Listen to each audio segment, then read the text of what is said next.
Selamat berjumpa kembali dalam seri pendalaman firman Tuhan, Kristus kebenaran dan kemenangan kita bagi segala bangsa. Judul pembahasan firman Allah kali ini adalah segala tulisan yang diilhamkan. Judul kali ini tidak berdiri sendiri, sebab judul ini dikutip langsung dari buku 2 Timotius pasal 3 ayatnya yang ke-16 yang berbunyi sebagai berikut. Segala tulisan yang diilhamkan Allah memang bermanfaat untuk mengajar, untuk menyatakan kesalahan, untuk memperbaiki kelakuan, dan untuk mendidik orang dalam kebenaran. Paling sedikit ada 3 bagian besar yang menjadi pokok bahasan yang akan kita ikuti pada saat ini. Saya membaginya dalam 3 bagian besar. Yang pertama, segala tulisan. Apa yang dimaksud dengan segala tulisan di dalam ayat ini? Yang kedua, kita akan coba melihat pengertian diilhamkan Allah. Kemudian yang terakhir, kita akan coba lihat manfaat dari tulisan-tulisan yang diilhamkan tersebut. Sebelum masuk ke dalam pembahasan inti, saya mengajak kita semua untuk tunduk kepala sejenak dan marilah berdoa. Bapa, sudah siap kami mendalami firman-Mu. Sucikan hamba-Mu. Berkati pemirsa kami dan kami sekalian yang ada kesempatan mendengar firman ini, agar kuasa firman tidak akan berlalu dengan sia-sia dan menjadi berkat bagi kami sekalian. Di dalam nama Yesus kami berdoa. Amin. Bagian pertama dari pembahasan kita adalah segala tulisan. Sebelum kita melihat apa yang dimaksud dengan segala tulisan di dalam ayat ini, untuk memahaminya sangat penting untuk saudara dan saya melihat konteks dari ayat tersebut. Sangat menarik oleh sebab segala tulisan yang disinggung tidak lain adalah ayat sebelumnya yang saudara dan saya boleh baca, yang terdapat di dalam 2 Timotius 3 ayatnya yang ke-15. Ingatlah juga bahwa dari kecil engkau sudah mengenal kitab suci yang dapat memberi hikmat kepadamu dan menuntun engkau kepada keselamatan oleh iman kepada Kristus Yesus. Sangat jelas di dalam konteks ayat 16 tadi bahwa segala tulisan yang dimaksud adalah yang terdapat dalam ayat 15, tidak lain adalah kitab suci. Kitab suci adalah tulisan yang diilhamkan oleh Allah. Kitab suci yang dimaksudkan dalam ayat 16 adalah kitab suci yang beredar pada saat itu. Di zaman tulisan ini dikeluarkan, kita semua tahu bahwa kitab suci yang beredar saat itu tidak lain adalah kitab-kitab perjanjian lama. Kitab-kitab perjanjian lama yang dikelompokkan sebagai perjanjian lama terdiri dari 5 buku Musa. Kemudian ditambah dengan 34 buku-buku yang lain yang akhirnya berjumlah 39 buku. Yang belakangan sekali lagi dikelompokkan sebagai kitab-kitab perjanjian lama.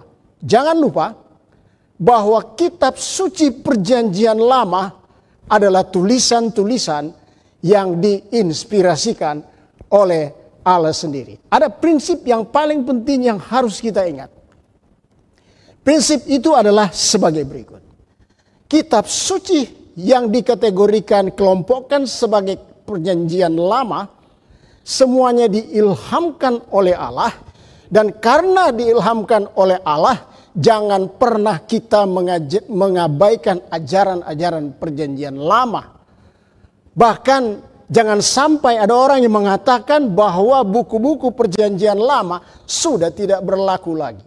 Ingat, 2 Timotius 3 ayat 15 mengatakan bahwa kitab suci ini, kitab suci perjanjian lama dalam konteks ini disebutkan akan menuntun kita kepada keselamatan oleh iman kepada Kristus Yesus. Tidak salah.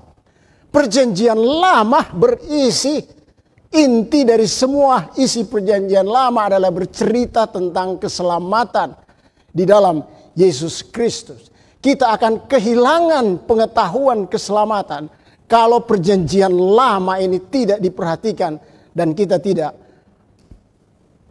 tidak menggunakannya.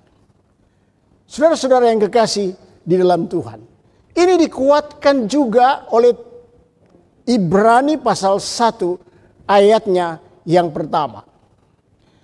Tulisan perjanjian lama berbunyi sebagai berikut: setelah pada zaman dahulu Allah berulang kali dalam berbagai cara berbicara kepada nenek moyang kita dengan perantaraan nabi-nabi. Zaman dahulu kala Allah berbicara. Ingat, ini adalah ucapan Allah yang diberikan dengan perantaraan nabi-nabi. Nabi-nabi yang menulis kitab-kitab perjanjian lama tersebut. Bagaimana dengan perjanjian baru? Apakah perjanjian baru bisa dikelompokkan ke dalam segala tulisan ini? Ingat, kalimatnya adalah segala tulisan yang diilhamkan. Artinya, apapun tulisan itu, ketika itu diilhamkan, itu akan menolong manusia di dalam perjalanan keselamatannya. Ayat 2 buku Ibrani merujuk kepada perjanjian baru. Berbunyi sebagai berikut: maka pada zaman akhir ini, Ia telah berbicara kepada kita dengan perantaraan anaknya, yang telah ditetapkan sebagai yang berhak menerima segala yang ada. Oleh Dia Allah telah menjadikan alam semesta. Sesudah perjanjian lama, maka pada zaman akhir Tuhan berbicara kepada manusia lewat anaknya, dan semua itu dituliskan dalam tulisan-tulisan perjanjian baru. Yesus Kristus mempunyai murid-murid dan rasul. Dan rasul-rasul ini dia mencatatkan peristiwa kehidupan pekerjaan pelayanan Yesus Kristus. Contoh, Rasul Petrus dikutip dalam Yohanes 21 ayat 24. Yohanes mengatakan, Petrus dialah murid yang memberi kesaksian tentang semuanya ini dan yang telah menuliskannya. Dan kita tahu bahwa kesaksiannya itu benar. Murid-murid Yesus mencatatkan semua kehidupan Yesus karena mereka hidup bersama-sama dengannya. Bahkan Injil yang ada kita baca dalam kitab-kitab perjanjian baru, itu semuanya tidak lain adalah ditulis oleh murid rasul-rasul Yesus, murid-murid Yesus yang mendapatkan penglihatan dari Allah sendiri atau yang mereka alami sendiri dengan digerakkan oleh Roh Allah. Itu sebabnya Yohanes di Pulau Patmos mendapat penglihatan petunjuk sorga. Yohanes 21 ayat 25 untuk mencatat apa yang dia telah terima. Yohanes 21 ayat 25. Masih banyak hal-hal lagi yang diperbuat oleh Yesus, tapi jika semuanya itu harus dituliskan satu persatu, maka agaknya dunia tidak dapat memuat semua kitab yang harus ditulis. Luar biasa, saudara-saudara. Rupanya tidak semua kehidupan Yesus itu dicatatkan. Kalau mau dicatatkan semuanya, maka tidak cukup untuk mencatatkannya. Terlalu banyak. Cukuplah apa yang sudah tersedia. Sekali lagi, ada begitu banyak penulis yang telah menulis buku-buku perjanjian lama dan perjanjian baru. Dengan profesi yang berbeda-beda. Dalam rentang waktu lebih dari 1.500 tahun. Jarak dari penulis yang pertama sampai penulis yang terakhir. Namun demikian, ini yang luar biasa saudara-saudara sekalian. Tetap semuanya itu membicarakan hal yang sama, yaitu rencana keselamatan bagi manusia di dalam Yesus Kristus. 39 buku-buku perjanjian lama ditambah dengan 26 buku-buku perjanjian baru, 66 buku. Semuanya itu bercerita tentang rencana keselamatan bagi seluruh umat manusia. Bukankah ini satu kabar baik? Inilah yang dimaksud dengan segala tulisan yang diilhamkan Allah. Segala tulisan yang diilhamkan Allah. Segala tulisan ini adalah seluruh kitab-kitab yang ada, baik perjanjian lama maupun perjanjian baru. Sekarang pertanyaan muncul. Jika demikian, apa yang menyebabkan sehingga tulisan-tulisan tersebut, walaupun ditulis oleh orang-orang yang berbeda dalam rentang waktu yang cukup panjang, mengapa sehingga pembicaraan dan ide dari setiap tulisan mereka ini adalah satu? Jawabannya tidak lain adalah karena ada Allah, satu Allah yang mengilhamkannya. Tidak ada 2-3 Allah yang mempunyai ide yang berbeda. Hanya satu Allah yang mengilhamkannya, dan itu tidak diragukan lagi. Itu sebabnya bagian kedua dari pembahasan kita adalah diilhamkan Allah. Apa yang dimaksud dengan diilhamkan Allah? Bahasa aslinya, bahasa Greka, theopnestos, diterjemahkan adalah inspired by God. Diinspirasikan oleh Allah. Segala tulisan yang diinspirasikan oleh Allah. Terjemahan lain menyebutkan diinspirasikan ini adalah God breathe. Nafas Allah. Suara Allah. Firman Allah. Petunjuk Allah. Semua tulisan kitab suci adalah firman yang dikaruniakan kepada manusia melalui para nabi atau rasulnya, melalui berbagai cara. Tapi semua adalah karena sumbernya satu, digerakkan oleh roh Allah, suara Allah. Pertanyaan muncul, bagaimana saya tahu bahwa tulisan-tulisan ini berasal dari Tuhan? Ini yang harus kita cari tahu. Di dalam kitab suci kita dapatkan beberapa cara Allah menyampaikan firman-Nya melalui hambanya para nabi atau para rasul. Menarik sekali, oleh sebab ketika manusia jatuh ke dalam dosa, Allah masih saja berbicara dengan hamba-hambanya. Bahkan bagian yang pertama adalah Allah berbicara secara langsung. Contoh banyak sekali di dalam kitab suci. Nabi Nuh, ketika Tuhan sudah mengambil keputusan untuk menghapus seluruh makhluk hidup karena begitu jahat, Tuhan berbicara langsung kepada Nuh. Dia berkata dalam Keluaran 3 ayat 14. Berfirmanlah Allah kepada Nuh, aku telah memutuskan untuk mengakhiri hidup segala makhluk. Sebab bumi telah penuh dengan kekerasan oleh mereka. Jadi aku akan memusnahkan mereka bersama-sama dengan bumi. Kita tahu percakapan selanjutnya. Musa, ketika Allah berencana untuk melepaskan bangsa Israel dari perbudakan Mesir, Allah memilih seorang nabi, yakni Nabi Musa. Peristiwa Allah memanggil hambanya Musa sebagai utusan untuk maksud tersebut terjadi di sebuah padang Midian. Ingat, terjadi di sebuah padang. Ketika dia sedang mengembalakan ternak. Tiba-tiba dia melihat satu penglihatan aneh. Di situ ada semak belukar yang kelihatan seperti terbakar tetapi tidak. Tiba-tiba dia mendengar satu suara. Banyak percakapan yang terjadi. Tetapi ayat itu mengatakan suara itu ternyata adalah suara Tuhan. Firman Allah kepada Musa, "Aku adalah Aku."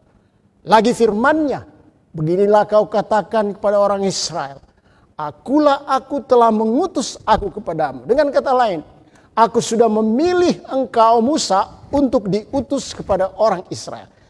Bayangkan saudara-saudara, Musa mendengar langsung suara Tuhan. Saya tidak tahu kalau di antara permisa ada yang sudah pernah mendengarkan suara Tuhan langsung. Saya sendiri belum pernah mendengarkan suara Tuhan. Tapi itu yang terjadi, saudara-saudara. Musa langsung mendengarkan suara Tuhan. Kemudian, perhatikan bahwa Allah berbicara secara langsung, suara Allah terdengar, tidak dalam mimpi. Cara seperti ini banyak kali Allah lakukan dalam menyampaikan firman-Nya kepada manusia dalam kehidupan perjanjian lama. Banyak sekali contoh, Nuh, Abraham, Musa, dan lain-lain. Dengan demikian Allah berbicara secara langsung, sangat lazim dilakukan.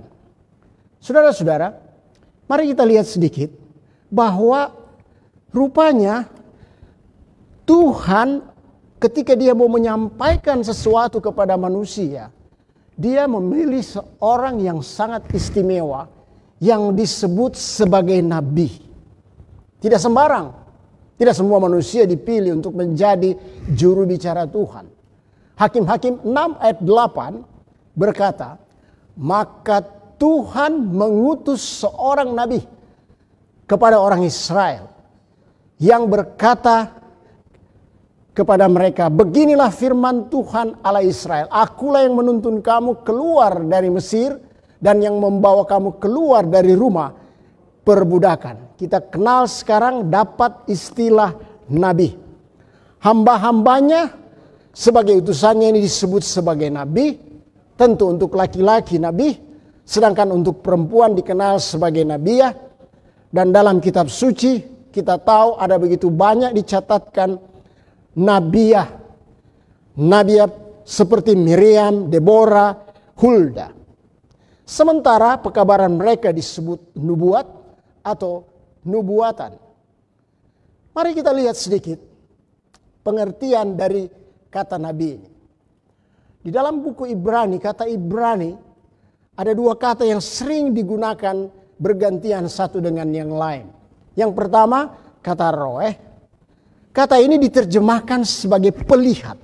Jadi nabi itu adalah pelihat. Yang dimaksudkan dengan pelihat ini adalah menurut Alkitab Sabda.org, pelihat ini menunjukkan kemampuan khusus dari seorang untuk melihat kenyataan rohani dan hal-hal masa depan. Ini yang menarik. Seorang yang dipilih Tuhan untuk menjadi nabinya diberikan karunia istimewa supaya dia bisa melihat keadaan rohani dari umat atau manusia.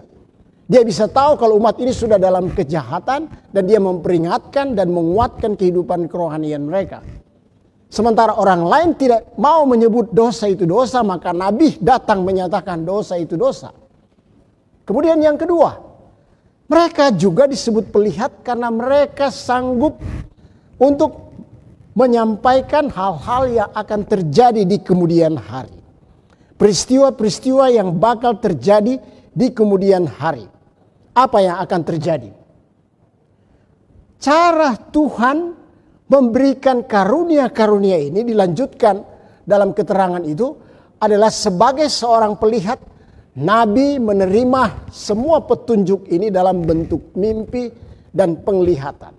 Dan pernyataan Allah yang memungkinkan dia untuk menyampaikan realitas rohani itu kepada umat Allah. Dengan kata lain, mereka, nabi ini ada pelihat, sanggup melihat keadaan rohani. Saat yang sama mereka juga diberikan kemampuan untuk bisa melihat hal-hal yang akan datang karena Tuhan mengaruniakannya. Dan mereka bisa mendapatkannya itu melalui mimpi maupun penglihatan. Yang berikut, roeh, kemudian yang kedua adalah kata nabi itu sendiri. Menarik oleh sebab kata nabi itu bisa berarti mengeluarkan kata-kata yang berlimpah-limpah dari pikiran Allah oleh roh Allah. Luar biasa, jelas sekali. Jadi nabi ini adalah ketika dia berbicara, dia sedang mengeluarkan kata-kata yang banyak berlimpah-limpah pikiran Allah atau roh Allah yang menggerakkannya. Kalau Allah ingin menyampaikan banyak hal, maka roh Allah akan berbicara kepada mereka, mengaruniakannya kepada mereka. Contoh, Nabi Musa dikenal adalah penulis 5 buku Musa. Bukan sedikit 5 buku Musa yang ditulis olehnya. Kalau saudara lihat secara detail 5 buku Musa diukur di dalam kekuatan manusia, itu adalah mustahil. Kecuali ada roh Allah yang menggerakkannya.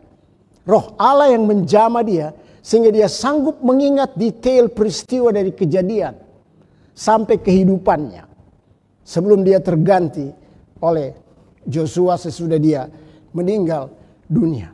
Saudara-saudara yang kekasih, sekali lagi roh Allah atau Allah sendiri yang berperan di dalam melaksanakan pelayanan kepada manusia, pekerjaan pelayanan Tuhan kepada manusia melalui hamba-hambanya.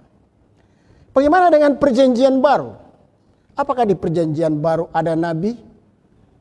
Kisah 13 ayat 1. Pada waktu itu di dalam jemaat di Antiokhia ada beberapa nabi dan pengajar. Disebutkan nama mereka Barnabas, Simeon, Lukius, Menahem, bahkan Saulus yang kita kenal sebagai rasul, utusan. Kita kenal sebagai rasul atau utusan Allah. Kita dapatkan sekarang bahwa pada saat murid-murid Yesus ini disiapkan untuk menjadi alat Tuhan menyebarkan kabar baik, disiapkan untuk siap menulis tulisan-tulisan. Saudara-saudara, apa yang terjadi? Ayat 2 Kisah pasal 13. Pada suatu hari ketika mereka beribadah kepada Tuhan dan berpuasa, berkatalah Roh Kudus. Kembali lagi ini sangat penting. Berkatalah Roh Kudus, khususkanlah Barnabas dan Saulus bagiku untuk tugas yang telah kutentukan bagi mereka. Peran Roh Kudus, Roh Allah, mengurapi hamba-hambanya para rasul. Sejak dari awal perjanjian lama para nabi sampai di zaman perjanjian baru, peran Roh Kudus sangat besar. Tidak heran kalau Rasul Petrus berkata dalam 2 Petrus 1 ayat 21. Sebab tidak pernah nubuat dihasilkan oleh kehendak manusia, tetapi oleh dorongan Roh Kudus orang-orang berbicara atas nama Allah. Ketika seseorang berbicara atas nama Allah, bukan karena kekuatannya, tapi semua itu adalah dorongan Roh Kudus. Kita barusan saja melewati pembahasan tentang Allah berbicara langsung. Bisa suaranya kedengaran, bisa juga oleh bisikan Roh Kudus. Namun yang kedua, selain Allah berbicara langsung dan melalui bisikan Roh Kudus, kita sudah baca tadi bahwa Allah juga bisa menyampaikan maksud dan tujuannya kepada umatnya melalui mimpi dan penglihatan. Melalui mimpi dan penglihatan.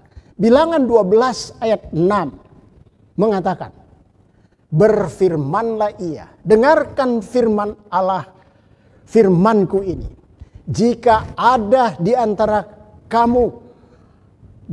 kamu seorang nabi. Ya, kembali lagi. Jika di antara kamu ada seorang nabi, maka aku Tuhan menyatakan diriku di dalam 2 hal.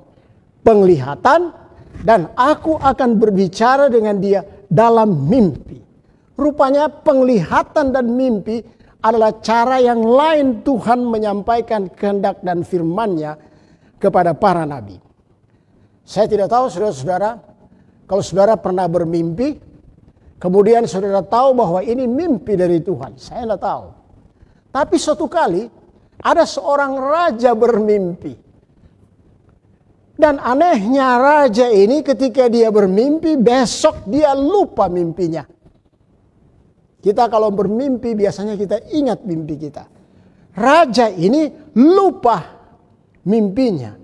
Dan disebutkan dalam Daniel pasal 2, tidak lain raja tersebut adalah Raja Nebukadnezar. Daniel 2 ayat 3, kata raja kepada mereka, aku bermimpi dan hatiku gelisah karena aku ingin mengetahui mimpi itu. Dia sangat gelisah oleh sebab dia sudah lupa dan dia suka sekali mau cari tahu apa mimpinya. Dia tahu di dalam kerajaannya ada banyak ahli nujum, ahli mimpi, orang-orang pintar yang biasa menafsir mimpi kalau dia sampaikan mimpinya. Tapi kali ini sangat sulit oleh sebab yang dia mau cari tahu adalah mimpinya. Saat yang sama dia juga mau cari tahu artinya. Ini adalah sesuatu yang mustahil. Sehingga ketika pertemuan itu terjadi, mereka mengeluh. Biasa kami menafsirkan mimpi setelah mimpi disampaikan. Kali ini permintaan raja terlalu berat. Ceritakan mimpi itu baru kami tafsirkan. Marah Raja Nebukadnezar sehingga dia mengeluarkan titah. Kamu ini hanya mengulur waktu saja. Masa boleh kamu tidak bisa melakukannya? Kamu ini kan ahli-ahli. Akhirnya dia keluarkan perintah. Kalau kamu tidak sanggup menceritakan mimpi saya, menceritakan artinya, maka kamu semua akan dibinasakan. Sayangnya, Nabi Daniel ada di dalam kelompok tersebut. Kelompok orang-orang pintar. Dan dia menjadi sasaran keputusan itu. Dia akhirnya bermohon supaya kalau boleh diberi waktu. Dia mau berdoa kepada Tuhan supaya Tuhan menolong mereka, menyelamatkan mereka. Benar saudara-saudara. Setelah berdoa dan berpuasa. Alkitab katakan dalam Daniel pasal 2 ayat 19. Maka rahasia itu disingkapkan kepada Daniel dalam satu penglihatan malam. Lalu Daniel memuji Allah semesta langit. Pendek cerita. Daniel menerima mimpi yang sudah dilupa oleh Nebukadnezar. Saat yang sama artinya kemudian disampaikan kepada raja. Semua terselamatkan. Saudara tahu mimpi ini sangat istimewa. Karena mimpi ini tidak sembarang mimpi. Mimpi ini adalah satu nubuatan perjalanan sejarah. Sejak bangsa Babel berkuasa sampai kepada perjalanan sejarah sesudahnya. Bangsa-bangsa yang akan berganti dari satu zaman ke zaman yang lain. Sampai kepada zaman perjanjian baru. Sampai kepada zaman bahkan zaman kita. Tidak berhenti di situ. Bahkan sampai kepada kedatangan Kristus yang kedua kali. Luar biasa. Mimpi Daniel pasal 2. Saudara boleh membacanya. Sesudah pembahasan ini sangat menarik. Saudara boleh membacanya. Dan kiranya Roh Kudus akan memberkati saudara. Untuk mengerti perjalanan sejarah yang diungkapkan oleh seorang nabi. Utusan Tuhan. Di dalam satu penglihatan malam. Saudara-saudara yang kekasih di dalam Tuhan. Ingat, selain mimpi penglihatan, nabi-nabi banyak mendapatkan penglihatan-penglihatan. Abraham mendapat penglihatan dari Tuhan. Firman Tuhan kepada Abraham dalam suatu penglihatan. Jangan takut Abraham, aku perisaimu. Upamu akan sangat besar. Penglihatan-penglihatan. Saudara-saudara, setelah para hamba Tuhan, nabi-nabi Tuhan telah menerima firman Tuhan. Baik itu oleh dorongan Roh Kudus bicara langsung maupun melalui mimpi dan penglihatan-penglihatan. Mereka kemudian menuliskan apa yang mereka sudah terima. Keluaran 24 contohnya ayat 4. Lalu Musa menuliskan segala firman itu. Saudara, Musa menuliskan segala firman itu. Buku Kejadian, Keluaran, Imamat, Bilangan ditulis oleh Musa, kita percaya. Saudara bisa bayangkan Musa menceritakan peristiwa penciptaan dunia secara detail. Kisah-kisah ini kalau bukan karena Roh Kudus yang mengilhami, kalau bukan karena Allah yang mengilhami, akan sulit dimengerti oleh manusia. Demikian juga dengan catatan-catatan sejarah. Sejarah raja-raja Yehuda dan Israel. 2 Tawarik 32 ayat 32. Selebihnya dari riwayat Hizkia dan perbuatan-perbuatannya yang setia, sesungguhnya semuanya itu tertulis dalam penglihatan Nabi Yesaya bin Amos dalam kitab Raja-Raja Yehuda dan Israel. Yesus menguatkan hal tersebut. Yesus berkata, sebab jikalau kamu percaya kepada Nabi Musa, tentu kamu akan percaya juga kepadaku, sebab ia telah menulis tentang aku. Perhatikan, buku-buku yang ada di Perjanjian Lama tidak lain adalah bercerita tentang Yesus Kristus. Semuanya menceritakan dan ditulis untuk menjadi kesaksian bagi generasi selanjutnya. Perjanjian Lama ditulis, Perjanjian Baru juga ditulis. Wahyu 1 ayat 11 berkata sebagai berikut. Katanya, apa yang engkau lihat tuliskanlah dalam sebuah kitab dan kirimkanlah kepada ketujuh jemaat ini. Efesus, Smyrna, Pergamus, Tiatira, Sardis, Philadelphia dan Laodikia. Apa yang nabi-nabi lihat ditulis. Apa yang rasul-rasul lihat ditulis. Apa yang diilhamkan ditulis. Apa yang mereka dengar ditulis. Baik kitab Perjanjian Lama maupun kitab Perjanjian Baru, semuanya ditulis. Pada 2 bagian pertama kita sudah lewati dari pembahasan kita.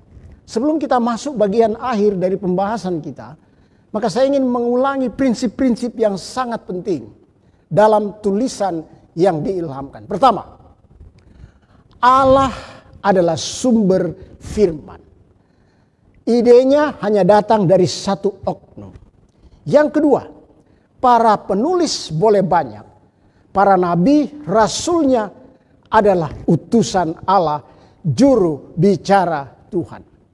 Ketiga, mereka menerima firman. Bisa secara langsung, bisa oleh dorongan roh, bisa melalui mimpi atau penglihatan-penglihatan. Dan yang keempat, mereka menulis firman Allah. Saudara-saudara yang kekasih, tibalah saatnya kita berada pada bagian akhir. Sebelum bagian akhir, ada satu pertanyaan yang sangat penting yang harus dijawab. Kita sudah lihat Allah bersabda melalui nabinya di Perjanjian Lama. Ada tulisannya. Kita sudah melihat Tuhan bersabda melalui rasulnya, dituliskan dalam Perjanjian Baru. Tapi pertanyaan yang besar jangan sampai kita lewatkan saat ini. Apakah ada petunjuk kitab suci yang menjelaskan bahwa pada waktu-waktu kemudian Tuhan bisa mengilhamkan seseorang, atau Tuhan berbicara kepada seseorang dalam bentuk mimpi dan memberikan penglihatan-penglihatan, sehingga kita bisa mengerti apa yang sedang terjadi sekarang dan akan terjadi di kemudian hari, menjelang hari Tuhan yang dahsyat, hari kedatangannya. Apakah masih ada petunjuk yang Tuhan akan berikan? Kalau kita membaca buku Yoel pasal 2, ada konteks peristiwa yang akan terjadi menjelang kedatangan Tuhan yang kedua kali. Yoel 2 ayat 28 sampai 32, ayat-ayat ini dituliskan 800 tahun sebelum Masehi, sekitar 800 tahun. Tapi sudah dinubuatkan apa yang akan terjadi pada saat itu. Disebutkan, saya mulai dengan ayat 30 dan 31 lalu saya kembali ke ayat 28. Mari kita lihat. Ayat 30. Aku akan mengadakan mujizat-mujizat di langit dan di bumi, darah dan api dan gumpalan asap. Matahari akan berubah menjadi gelap gulita dan bulan menjadi darah sebelum datangnya hari Tuhan yang hebat dan dahsyat. Ini bercerita tentang keadaan yang akan terjadi sebelum kedatangan Yesus yang kedua kali. Kalau kita kembali ke ayat 28 sehubungan dengan pelajaran kita, dia berkata sebagai berikut. Kemudian daripada itu akan terjadi bahwa aku akan mencurahkan rohku ke atas semua manusia. Maka ada anak-anakmu laki-laki dan perempuan akan bernubuat. Perhatikan kata nubuat. Ada Roh Kudus, ada nubuat. Roh Kudus dicurahkan, laki-laki perempuan akan bernubuat di akhir zaman menjelang kedatangan Yesus. Orang-orang tuamu akan mendapat mimpi, turun-turunamu akan mendapat penglihatan-penglihatan. Orang-orang mudamu akan mendapat penglihatan-penglihatan. Ternyata ada petunjuk Tuhan bahwa di akhir zaman bisa muncul seorang yang dikaruniai oleh Roh Kudus dan akan bernubuat dan mendapat penglihatan-penglihatan. Ternyata Tuhan itu luar biasa. Perhatikan, ada nubuatan di dalam buku Wahyu yang bercerita tentang hal yang sama. Tadi pagi kita sudah belajar satu pelajaran yang sangat baik, bercerita tentang ciri-ciri gereja yang benar. Dan ayat ini dikutip, Wahyu 12 ayatnya yang ke-17. Maka marahlah naga itu kepada perempuan itu, lalu pergi memerangi keturunannya yang lain, yang menuruti hukum-hukum Allah dan memiliki kesaksian Yesus. Perhatikan, setan dalam hal ini naga disimbolkan marah kepada perempuan. Perempuan ini adalah simbol gereja, kita sudah belajar tadi. Dan dia akan memerangi gereja ini, bahkan memerangi keturunannya yang lain. Siapa yang diperangi? Ada dua ciri yang sangat penting yang tidak boleh diabaikan, yaitu mereka yang menuruti hukum-hukum Allah. Sudah dibahas tadi. Tapi yang saya mau bahas, memberikan perhatian khusus pada saat ini adalah yang kedua, yang memiliki kesaksian Yesus. Pertanyaan muncul, ya semua gereja percaya kepada Yesus dan kesaksiannya. Tapi jangan lupa buku Wahyu adalah buku yang penuh dengan makna, penuh dengan simbol. Kita harus cari tahu ayat-ayat yang lain apa yang dimaksud dengan kesaksian Yesus. Dan kita dapatkan di dalam Wahyu pasal 19 ayat 10 sempat dibacakan tadi. Sembahlah Allah karena kesaksian Yesus adalah roh nubuat. Kembali sudah ada roh Allah, kemudian ada nubuat, karunia roh nubuatan. Wahyu 19 ayat 10. Dan kalau kita gabungkan ayat ini, kita akan dapatkan sebagai berikut. Marahlah setan kepada gerejanya, kepada perempuan itu, memerangi keturunannya yang lain yang menuruti hukum Allah dan memiliki kesaksian Yesus, yang memiliki roh nubuat. Luar biasa.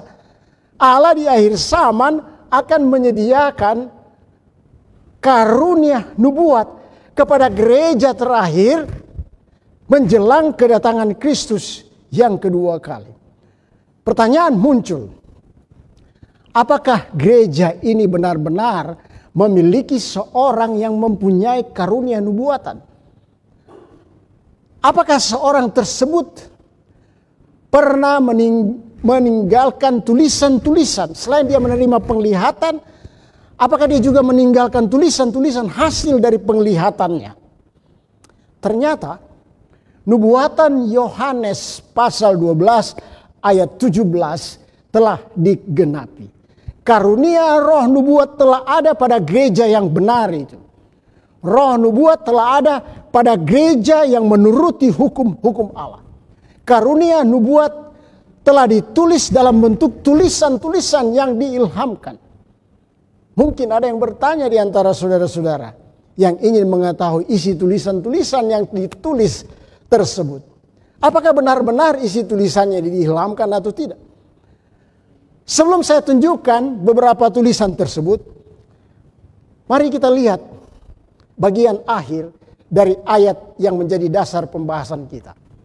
2 Timotius 3 ayat 16. Sebagai segala tulisan ilhamkan Allah bermanfaat untuk mengajar, menyatakan kesalahan, memperbaiki kelakuan, dan untuk mendidik orang dalam kebenaran. Apakah ada manfaat tulisan-tulisan yang dikaruniakan kepada gereja yang terakhir ini?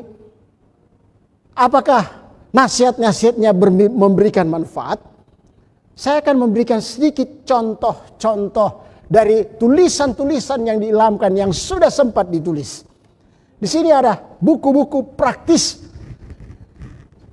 Sudah ditulis dalam bentuk buku. Membina keluarga baik. Saudara, masa keluarga ada tulisannya yang sangat praktis sehubungan dengan membina keluarga bahagia. Mengajar anak-anak bertanggung jawab. Kemudian membina keluarga sehat. Membina pola makan dan diet. Membina pendidikan sejati. Membina kehidupan abadi. Kebetulan ada di depan kita. Kalau saudara melihat pada bagian pertama yang saya sedang angkat. Inilah kelima buku petunjuk praktis. Petunjuk praktis membina keluarga bahagia dan seterusnya. Saudara boleh membacanya. Saya menunjukkannya di tempat ini. Tapi kalau saudara kesempatan, saudara boleh memilikinya. Tulisan ini ditulis oleh seorang yang bernama Ellen G. White. Terlahir November 26, 1827 dan meninggal 16 Juli 1915. Kalau saudara ketik Wikipedia mencari tahu biografi Ellen G. White, saudara akan dapatkan hal yang luar biasa. Majalah Swing Stones Magazine menceritakan bahwa Ellen G. White adalah termasuk dari 100 orang yang sangat berpengaruh sepanjang zaman. Dan kemudian tulisan-tulisannya masih mempengaruhi kehidupan manusia sampai saat ini. Luar biasa. Ellen White, mari kita lihat. Dia hidup pelayanannya 70 tahun. Dalam 70 tahun dia telah menulis 80 buku. Di depan saya ini, baru berapa buku ini? 1, 2, 3, 4, 5, 6, 7, 8, 9, 10, 11, 12, 13, 14. 14 buku. Tapi jangan lupa, bukan hanya 14 buku yang telah ditulisnya. 80 buku dalam 70 tahun. Kalau kita bagi berarti setahun lebih dari satu buku yang dia sudah tulis. Ada 200 traktat yang dia sudah tulis. Ada 4.600 artikel yang sudah ditulisnya. Dan 60.000 halaman khotbah kesaksian dan surat-surat. Saudara bisa bagi setahun berapa dia telah menulisnya. Luar biasa. Siapa Ellen G. White? Dia tidak sekolah. Bahkan tidak tamat SD. Dia bukan profesor, bukan doktor, bukan ahli teologi. Tapi perhatikan apa yang dia sudah tulis. Luar biasa. Dan yang lebih istimewa, dia telah menerima lebih dari 2.000 penglihatan. Bukan hal yang biasa. Ini adalah hal yang luar biasa. Kalau bukan karena dia menerima roh Allah, karunia nubuatan, mana boleh dia bisa menuliskannya. Dan tulisan-tulisannya ini sangat begitu luar biasa. Sehingga banyak yang sudah menggunakannya. Ahli-ahli teologi banyak mengutip tulisan-tulisannya. Banyak sudah membuktikan kebenarannya. Tidak heran. Jangan heran. Kalau dalam kehidupan kenabian, kehidupan karunia roh, nubuat yang dimiliki oleh jemaat adalah penggenapan dari Yoel 2 ayat 28. Teruna-terunamu akan mendapat penglihatan. Dan banyak sekali kutipan yang menakjubkan. Ada satu kutipan yang luar biasa dalam buku Membina Pendidikan atau buku pendidikan yang sangat terkenal, yaitu halaman 56 buku pendidikan. Berbunyi sebagai berikut. Kebutuhan terbesar dunia ialah kebutuhan manusia yang tidak dapat diperjualbelikan. Manusia yang dalam hatinya, hati sanubarinya adalah setia dan jujur. Manusia yang tidak takut menyebut dosa sebagai dosa. Dari mana ini inspirasi ini, kalimat-kalimat ini? Sekarang ini banyak orang korupsi. Kita banyak melakukan dosa. Kita tidak jujur. Manusia tidak takut lagi berbuat dosa. Ingat, kutipan ini berasal dari sorga. Diinspirasikan oleh Tuhan. Kebutuhan terbesar dunia adalah kebutuhan manusia yang tidak dapat diperjualbelikan. Luar biasa. Kalau saja orang mempraktekkan isi kutipan ini yang begitu inspiratif, maka saya pikir dunia ini akan aman. Dia lanjutkan. Manusia yang kata hatinya setia kepada tugas seperti jarum kompas, yang selalu menuju ke kutub utara. Manusia yang mau berdiri untuk kebenaran walau langit runtuh. Masih banyak lagi kutipan-kutipan yang luar biasa. Tulisan-tulisan yang diinspirasikan. Ada satu tulisan yang sangat menggugah hati saya. Kebahagiaan sejati, buku Kebahagiaan Sejati halaman 36. Kristus Yesus menyelamatkan orang berdosa. Kita ini banyak melakukan dosa.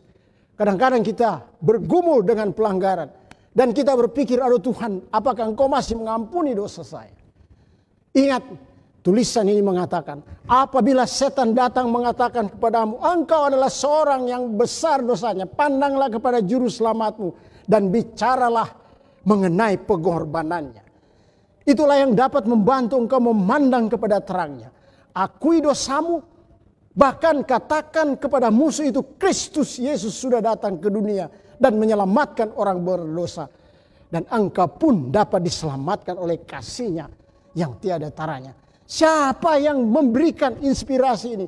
Manusia profesor biasa tidak sanggup menuliskan kata-kata inspiratif.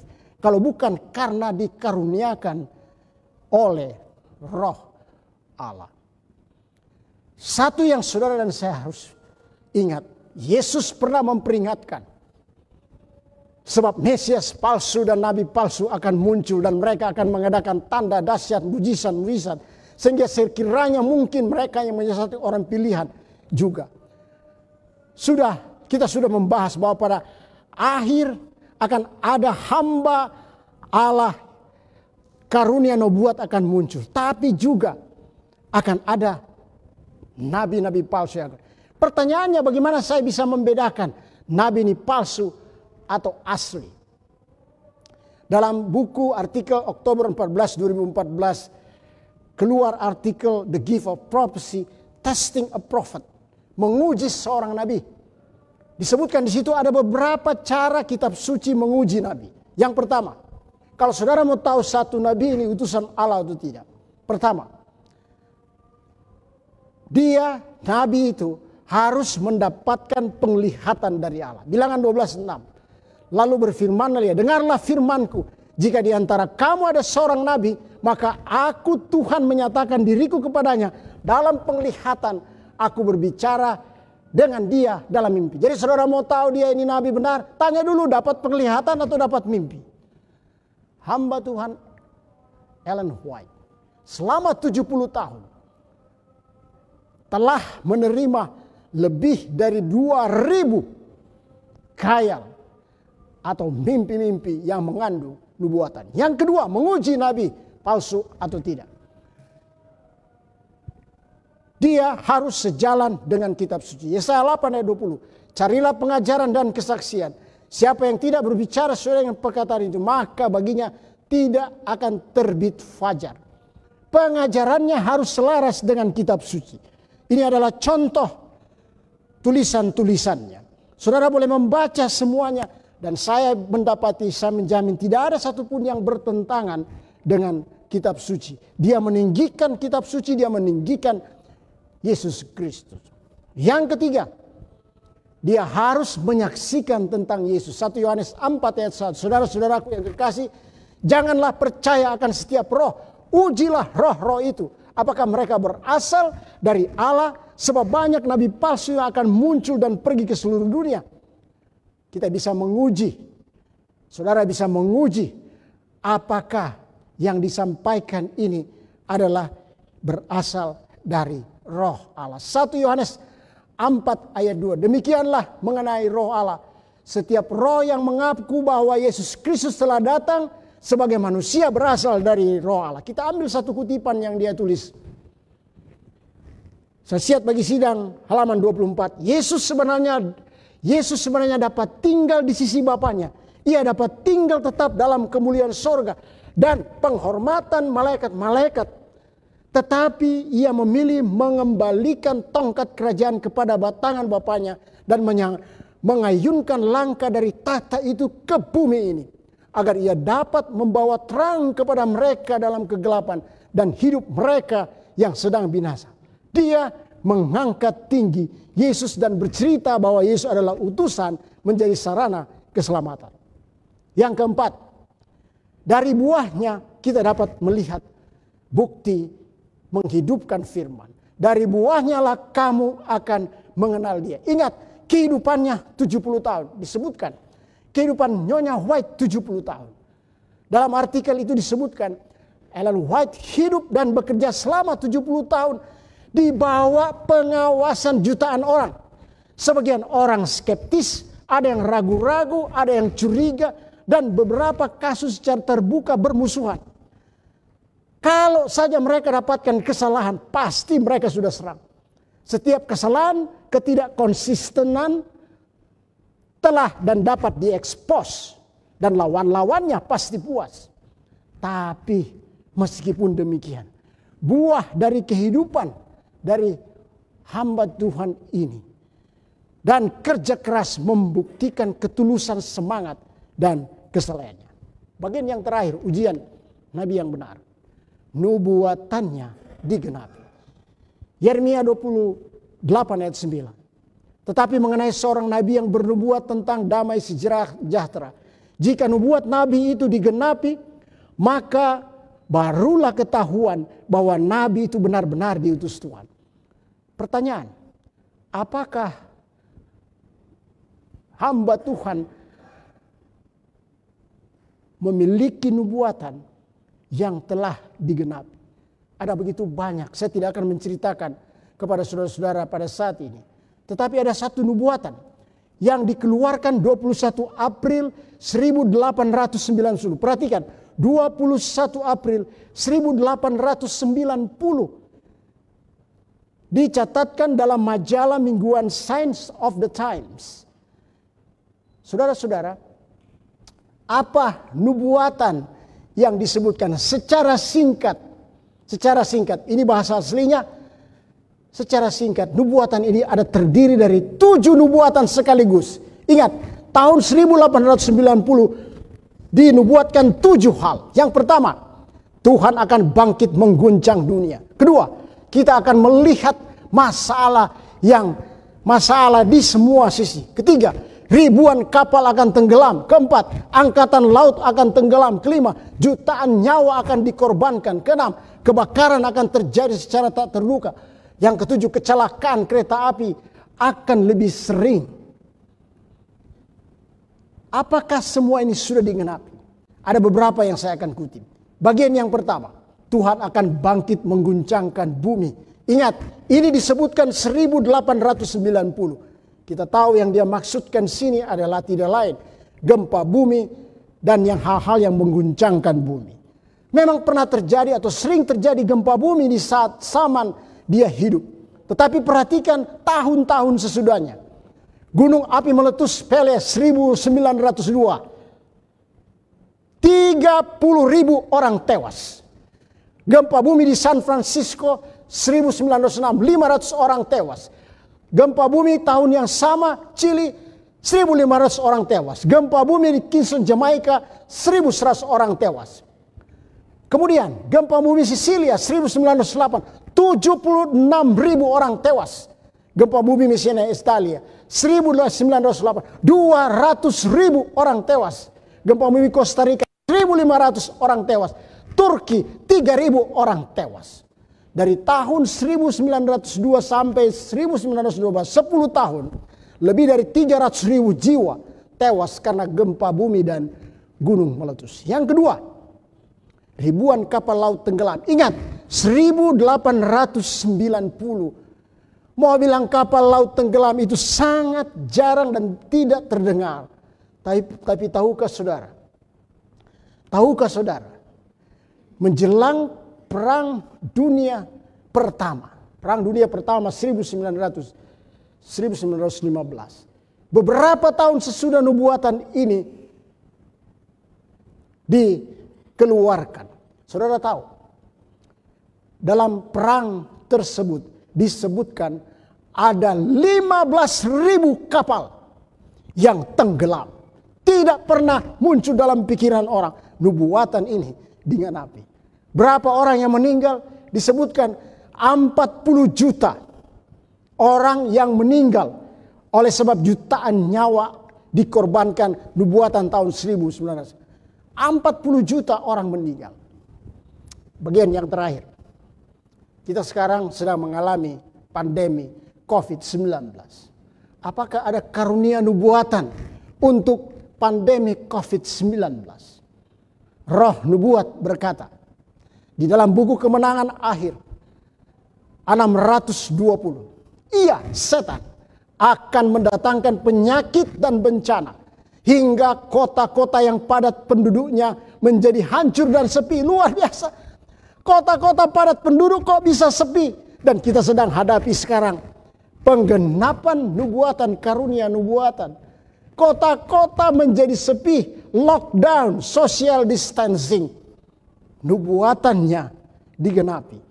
Selanjutnya dia katakan, setan mencemari udara sehingga ribuan orang binasa karena wabah. Bencana-bencana ini akan semakin sering terjadi dan semakin berat. Kemenangan Akhir 620. Luar biasa. Ribuan orang akan binasa. Sekarang ini saya baru cari data terakhir.